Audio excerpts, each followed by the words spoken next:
77 আর এই গিয়ে 78। মোটে 78। এর চেয়ে বেশি তো নবাবের দেহরক্ষীর কাছে থাকে। দূর দূর দূর দূর।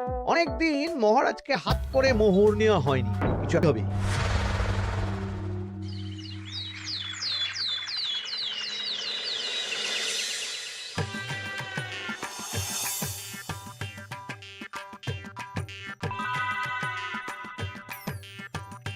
কই গো, কিছু কি ঠিক করলে? রাজকুমারের জন্মদিনে কি উপহার দেবে? হ্যাঁ গো, পেয়েছি, এই দেখো। উমা, এই যে তোমার ছোটবেলা সোনার আংটিখানা। হ্যাঁ গিন্নি, ঠিক ধরেছ। যেটুকু যা গয়না ছিল সবই তো দেওয়া হয়ে গেছে, নহে বিক্রি হয়েছে।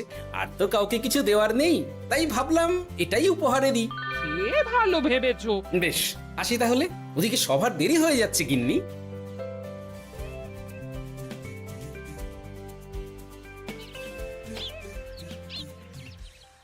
আচ্ছা শোনো, একটা কথা বলতে ভুলে গেছিলাম। আজ একটু তাড়াতাড়ি বাড়ি এসো, শাড়িওয়ালাকে আসতে বলেছি দুপুরে। আবার শাড়িওয়ালা কেন? আরে তুমি ভুলে গেলে, সামনে আমার বোনদির বিয়ে, তার জন্য নতুন শাড়ি লাগবে না গো। একমাত্র বড় মাসির মেয়ে বলে কথা। বুঝলাম, তো ওই একটা শাড়ির জন্য আবার আমাকে থাকতে হবে? 3টে শাড়ি উপহারের পাশাপাশি আমারও একটা শাড়ি চাই। হ্যাঁ আচ্ছা, তুমি নতুন শাড়ি নিয়ে কি করবে বলো তো? বিয়েটা তো তোমার বংশীর। বলি, সারাটা জীবন তো এই এক কাপড়ই কাটিয়ে দিলাম, কি দিয়েছো তুমি আমায়? কেন, এই নিজেকে? আমার মতো স্বামী আর কোথাও পাবে? ও সব মন ভুলানো কথায় আর চিড়ে ভিজবে না, তাড়াতাড়ি আসবে বলে দিলাম। হ্যাঁ অগত্যা।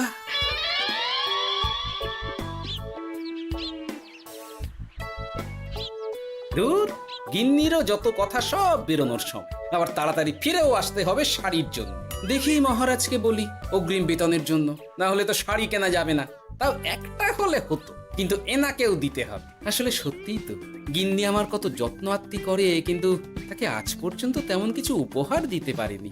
না, গিয়ে বলি।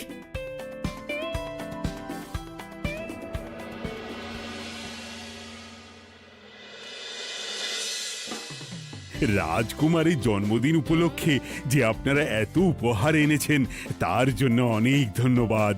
আপনাদের সকলের আশীর্বাদ ও ভালোবাসা আমি রাজকুমারের কাছে পৌঁছে দেব। এ আর এমন কি মহারাজ, জানেনই তো রাজকুমার আমাদের সকলের কাছে কত প্রিয়। ঠিক ঠিক। কিন্তু আমি অবাক হচ্ছি আপনার প্রিয় গোপাল জন্মদিন ভুলে গেছে দেখে। এখনো পর্যন্ত তার কোনো পাত্তাই নেই। হ্যাঁ তাই তো, গোপাল আসেনি কেন? এসে গেছি মহারাজ। তা বলি, এসে তো উদ্ধার করে দিয়েছো। আজ রাজকুমারের জন্মদিন, সে কথা কি মাথায় আছে? ক্ষমা করবেন মহারাজ, আসলে ওই রাজকুমারের উপহার আর গিন্নির আবদার এসবের জন্যই আমার দেরি হয়ে গেল আর কি। এই নিন রানীমা, আমার তরফ থেকে রাজকুমারের জন্য ছোট্ট উপহার।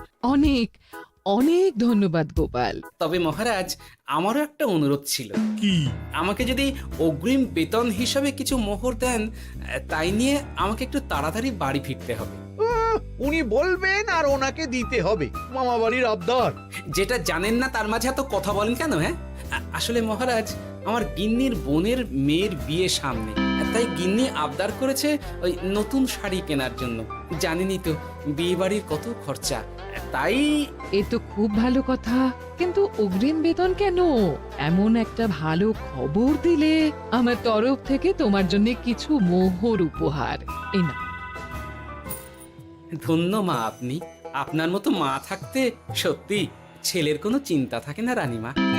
ইস, বেটা আবার সুযোগ বুঝে মোহর পেল। কেন যে আমার এমন হয় না। এবার তাহলে আসি মহারাজ, গিন্নি ওদিকে অপেক্ষা করছে। হ্যাঁ হ্যাঁ, যাও যাও, আজ তাহলে সভা এখানেই শেষ করলাম। মহারাজ, আপনার সাথে আমার একান্তে কিছু কথা আছে। আমি অন্দরমহলে গেলাম। রানীমার আবার হঠাৎ কি হলো, ব্যাপারটা দেখতে হচ্ছে।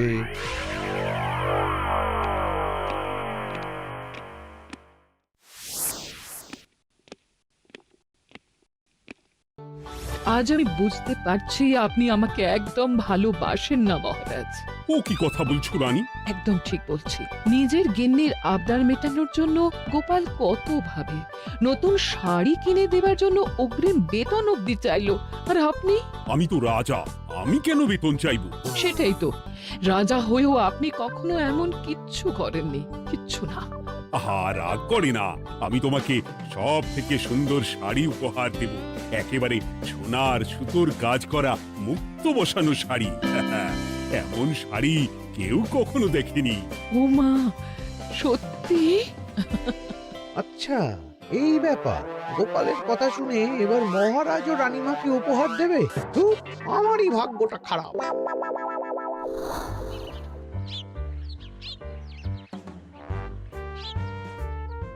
হাজার চেষ্টা করেও গোপালকে আটকানো যায় না। দূর দূর দূর, আমি যা চেয়েছিলাম তা ওই গোপাল পেয়ে গেল। ও কি গো, তুমি কার সাথে কথা বলছো? দুর্ভাগ্যর সাথে। কি সব অলক্ষণে কথা? কি হয়েছে? কি আর হবে, সবই তো তোমার দোষ। আমার দোষ? হ্যাঁ, তুমি আমার কাছে বায়না করো না কেন কিছু? তুমি বায়না করনি বলেই আজ আমি রানীমার কাছ থেকে মোহর পেলাম না, কিন্তু গোপাল পেয়ে গেল। এবার বুঝলাম। ঠিক আছে, এখন তাহলে বায়না করছি, তুমি কাল গিয়ে সেটা রানীমাকে জানাবে, ঠিক আছে? হ্যাঁ, করো করো করো, বায়না করো, বায়না করো। কি চাই, কি চাই, কি চাই? পেয়েছি। তুমি রানীমাকে গিয়ে বলবে যে আমার একটা সোনার হার চাই। এই না হলে আমার বউ। দারুণ চাল চেলেছো।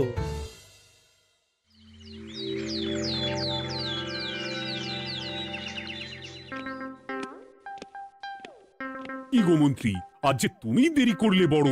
আগে মহারাজ, আমাকে সময় নিয়ে শোনাতে শোনাতে মন্ত্রীমশাইয়ের মনে হয় নিজেরই সময় জ্ঞান খারাপ হয়ে গেছে। তুমি থামো তো মহারাজ, আমারও খুব বড় একটা বিপদ হয়ে গেছে। একমাত্র রানীমাই আমাকে বাঁচাতে পারবেন। আমাকে একটু ওনার সাথে দেখা করার অনুমতি দিন মহারাজ। কিন্তু তোমাদের রানীমা তো এখানে নেই। আসলে জানোই তো যে কুমার অনেক দূরে থাকে, তাই গতকাল রাতেই রওনা দিয়েছে। সে কি, রানীমা নেই? এবার কি হবে আমার? কেন কেন কেন, কি হয়েছে? আসলে মহারাজ, আমার বউ আমার কাছে সোনার হার গড়িয়ে দেওয়ার বায়না করেছে, তাই আমার। বুঝেছি বুঝেছি, চুপ করো তুমি। এখন তোমাকে মোহর দিতে পারবো না। কেন মহারাজ? পরের মাসে দিতে পারবো। আসলে তোমাদের রানীমাকে সোনার সুতো দিয়ে কাজ করা এক শাড়ি উপহার করেছি সদ্য, যার জন্য অনেক খরচ হয়ে গেছে। তাহলে আমার সোনার হার পরের মাসে গড়িয়ে দিও। এটা তো ঠিক না।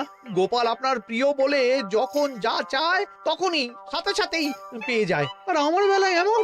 এমন কোনো ব্যাপার নয় মন্ত্রী। মহারাজ, আপনি বরং আমাকে দেওয়া মোহরগুলো আমার অগ্রিম বেতন হিসেবে ধরুন, না হলে মন্ত্রীমশাই এমন অভিযোগ বারবার করবেন। আহা গোপাল, তোমাকে তো স্বয়ং রানীমা উপহার দিয়েছেন, এসব কিছু করতে হবে না। যেমন আছে তেমনই থাক। ঠিক আছে, আমিও দেখে নেব পরে। কি দেখে নেবে মন্ত্রী? না না, ও কিছু না মহারাজ, পরেই দেখে হার গড়ানোর কথা বলছি। না, মন্ত্রীর হাবভাব মোটেই ঠিক ভালো লাগছে না। বেটা মনে মনে নিশ্চয়ই কোনো ফন্দি আসছে আমার বিরুদ্ধে। কিছু একটা করতেই হবে। গোপালের ওই মোহর উপহার পাওয়াটা আমি কিছুতেই মেনে নিতে পারছি না। একটু মাথা খাটাই, একটু মাথা খাটাই। উপায় পেয়েছি। আমাকে এখনই নবাবের কাছে গিয়ে মহারাজের নামে বলতে হবে।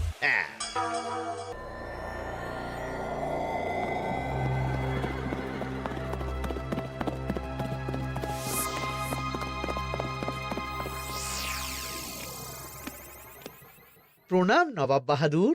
আরে এদের কৃষ্ণনগরের রাজা কৃষ্ণচন্দ্রের মন্ত্রী, তো হঠাৎ এখানেই কেন? আমি নবাব বাহাদুরকে আন্তরিক ধন্যবাদ জানাতে এসেছি। কিসের জন্য? এই যে আমরা খুব খুশি রাজা কৃষ্ণচন্দ্রের মতো একজন শক্তিশালী রাজা পেয়ে। শুধু সামরিক বলেই নয়, আর্থিক, সামাজিক, রাজনৈতিক সব দিক থেকে। আর এটা সম্ভব হয়েছে আপনার মতো একজন নবাবের মহারাজের ওপর কৃপা দৃষ্টির জন্য। বলতেটা কি চাইছো তুমি? তেমন কিছুই না, আপনার গুণগান করছি। নইলে আপনিই বলুন না, আমাদের মহারাজ কখনো সোনার সুতোয় বোনা মুক্তোর কাজ করা শাড়ি কিনে রানীমাকে উপহার দিতে পারে? কি সোনার শাড়ি? হ্যাঁ, এমন দামি শাড়ি যা হয়তো নবাবের কাছেও নেই। ঠিক আছে, তুমি এখন আসতে পারো। আর শোনো, আমি তোমাদের রাজ্য পরিদর্শনের জন্য লোক পাঠাবো। কবে কখন সেটা কাল তোমাদের সূচনা পাঠিয়ে দেবো, কেমন? তো ঠিক জায়গাতেই আগুনটা ধরিয়েছি মনে হচ্ছে। বেশ, ব্যাপারটা আমার মোটেই ঠিক লাগছে না উজির। কৃষ্ণচন্দ্রর মতো এক সামান্য রাজা এত দামি শাড়ি কিনলো কি করে? কালো বাজারি করছে না তো? আমিও একই কথা ভাবছিলাম হুজুর। এক কাজ করো, কালকে কৃষ্ণনগরে খবর পাঠাও। 2 দিন পর রাজকার্য পরিদর্শনের জন্য তুমি সেখানে যাবে। সব খতিয়ে দেখবে, আর কিছু বেগতিক বা গরমিল দেখলে সেটা বাজেয়াপ্ত করে নেবে, কেমন? আজ্ঞে হুজুর।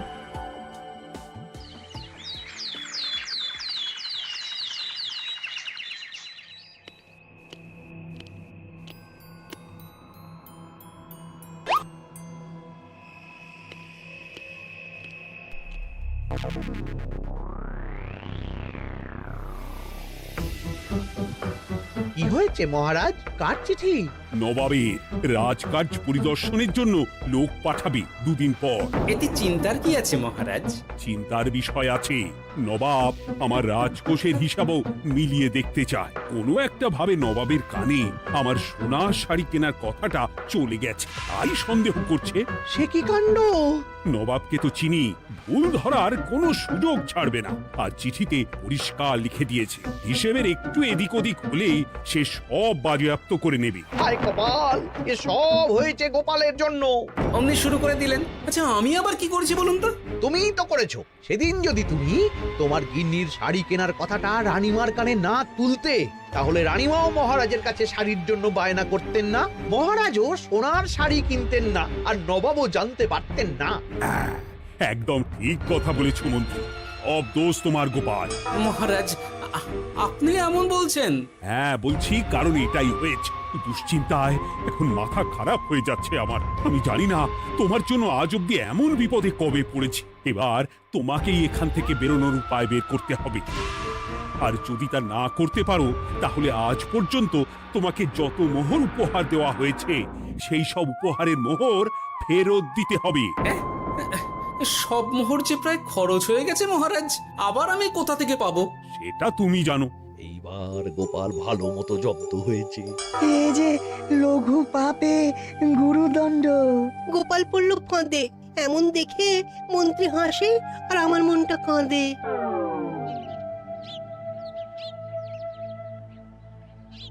এখানে বসে কি করছো গো গিন্নি? এসে পড়েছো? ও মা, তোমার মুখটা এমন শুকনো দেখাচ্ছে কেন? আর বলো না, এই হিসেবের ঠেলায় সবকিছু বেহিসাবি হয়ে যাচ্ছে একেবারে। আচ্ছা, তুমি কি করছিলে ওই রসিদগুলো নিয়ে? দেখে হিসেব করছিলাম এই মাসে অনেক খরচ হয়েছে কিনা, সেই বুঝে পরের দিনগুলো চালাতে হবে গো। কি বলে? রসিদ দেখে হিসেব কষা? রি, এটা তোমার মাথাতেই আসেনি। ধন্যবাদ গিন্নি, আরো একবার তোমার জন্য এই যাত্রায় আমি বেঁচে যাব মনে হচ্ছে। বেঁচে যাবে কেন? কি হয়েছে? আচ্ছা, আমাকে আবার একটু রাজপ্রাসাদে যেতে হবে। আমি এলাম গিন্নি। কি যে বলে লোকটা, কিছুই বুঝতে পারি না। হ্যাঁ,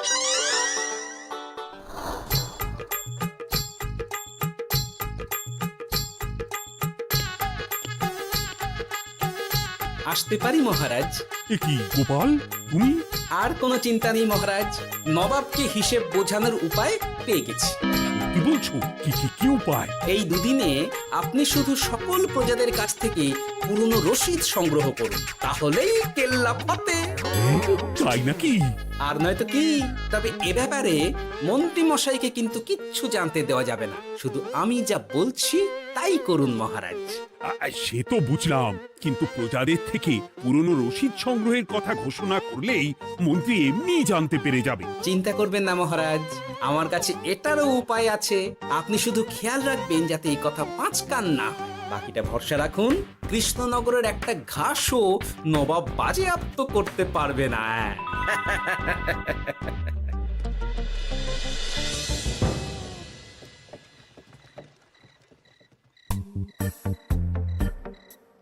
গোপাল দাদু, আমরা সব চলে এসেছি। ভালো সময় এসেছিস। তোদের দাদুর ভবিষ্যৎ এখন তোদেরই হাতে। এমন করে বলছো কেন দাদু? আমরা থাকতে তোমার কিচ্ছু হবে না, শুধু বলো না কি করতে হবে। জানি তো, তোদের যেটা করতে হবে সেটা হলো সবার বাড়ি বাড়ি গিয়ে পুরনো রসিদ সংগ্রহ করতে হবে। এই ব্যাপার, এটা আর এমন কি?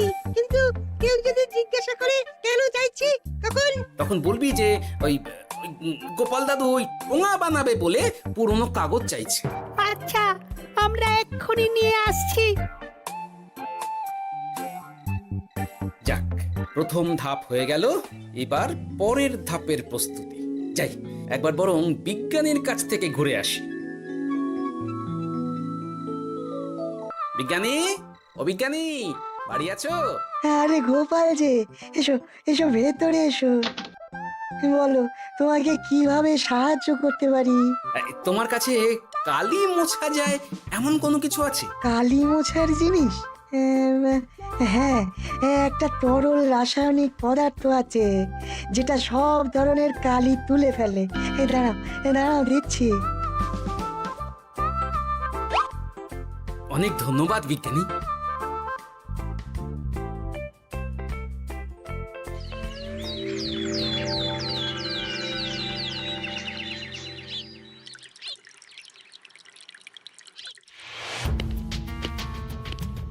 আসুন আসুন, আপনার জন্যই তো অপেক্ষা করছিলাম। তাই নাকি? এতটা পথ উনি এসেছেন, আগে ওনার জন্য শরবত ও মিষ্টির ব্যবস্থা করি। এই যে মহারাজ, আমি জল মিষ্টির ব্যবস্থা করে এনেছি, এটাও সাথে নিন। এটা কি? কেন, হিসেব ভোলা ময়রা পাঠিয়েছে এই মিষ্টি ও শরবতের দাম।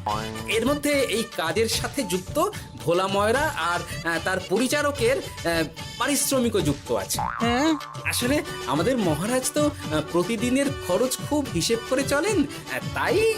ও, আমি একটু বসবো? নিশ্চয়ই, ওই তো ওদিকে বসার জায়গা। আপনি কি হাওয়া খাবেন উজির সাহেব? তাহলে রশিদে ওটাও যুক্ত করব। মশকরা হচ্ছে? আহা, রেগে যাচ্ছেন কেন? আপনার সাথে মশকরা করার মতো স্পর্ধা আমার নেই উজির সাহেব। আসলে মাসের শেষ তো, তাই একটু বেশি হিসেবে চলতে হচ্ছে আর কি। আমাকে হিসেব দেখাচ্ছ? আর রাজা কৃষ্ণচন্দ্র যে সোনার সুতোয় বোনা শাড়ি কিনতে পারলো, সেটার হিসেব কোথায়? একটা সামান্য রাজা এত অর্থ পায় কোথা থেকে? এ আবার কেমন কথা? মহারাজ যা কিনেছেন সেটা তো তার জমানো অর্থ দিয়েই কেনা। আমি বিপথে কোনো কাজ করি না। সেটা তো রাজকোষের হিসেব দেখলেই বোঝা যাবে। শুনে রাখো গোপাল, একটু যদি হিসেব এদিক ওদিক দেখি না, তাহলে সব বাজেয়াপ্ত করে দেব। কোনো চালাকি নয়, কোনো চালাকি নয়। বেশ, তবে করুন হিসেব। আমাদের কাছে কিন্তু সব কিছুর রসিদ আছে। কই গো, আনো সব, আনো আনো।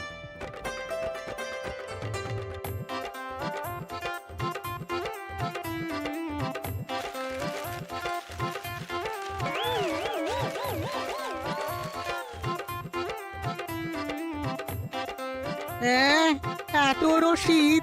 আপনি বরং নিশ্চিন্তে হিসেব কষে নিন, আমরা আসি।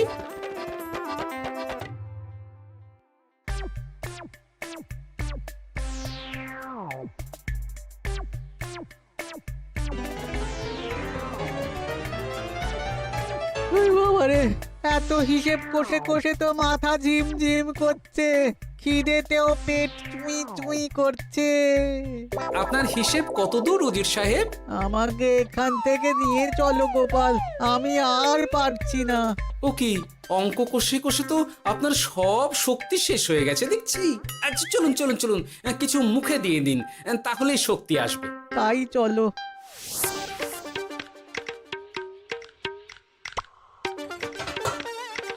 নিন, এটা হলো দুপুরের খাবার, আনাজ মশলা, এমনকি রান্নার ঠাকুরেরও পারিশ্রমিকের হিসেব। এবার আমি পাগল হয়ে যাব। আমি আর কোনো হিসেব দেখতে চাই না। সব সময় কি আর হিসেব নিয়ে চলা যায় নাকি? কি আর করা যাবে বলুন? হিসেবে না চললে আপনি তো মহারাজের উপার্জনের উপর সন্দেহ করবেন, আর বেশি খরচ হলেই সম্পত্তি বাজেয়াপ্ত করবেন। তাই বলে সব কিছুতেই হিসেব? কোনো একদিকে বেশি খরচ হলে বাকি দিকগুলো এভাবেই কম করে চলতে হয়। কি ঠিক বলিনি? আমি আমার ভুল বুঝতে পেরেছি গোপাল, এবার আমাকে রেহাই দাও। আসলে তোমাদের মন্ত্রী নবাবের কাছে গিয়ে তোমাদের রাজা নামে উস্কেছে। কি? মন্ত্রী এই রে খেয়েছে, আর পালাতে হবে দেখছি। ঠিক জানতাম মোহরের জন্যই এত কিছু। তাই তো নবাব এমন করেছেন। বেশ, এবার আমি ফিরে গিয়ে নবাবকে সব জানিয়ে দিচ্ছি। সত্যি গোপাল, তোমার তুলনা হয় না। আর মন্ত্রী, আগে মহারাজ, তুমি যা করেছো তার কোনো ক্ষমা নেই। তোমার জন্যই আমার এত হয়রানি হয়েছে। ভুল হয়ে গেছে, আমাকে ক্ষমা করে দিন মহারাজ। গোপালের ওপর হিংসে করে এমন করেছি, আর হবে না। একটা সুযোগ দিন মহারাজ। হ্যাঁ মহারাজ, সুযোগ দিয়েই দিন। বেশ, তবে তোমার শাস্তি হলো রানীমাকে আমি যে সোনা শাড়ি কিনে দিয়েছি সেটার পুরো দাম তোমাকে আমায় দিতে হবে। হ্যাঁ?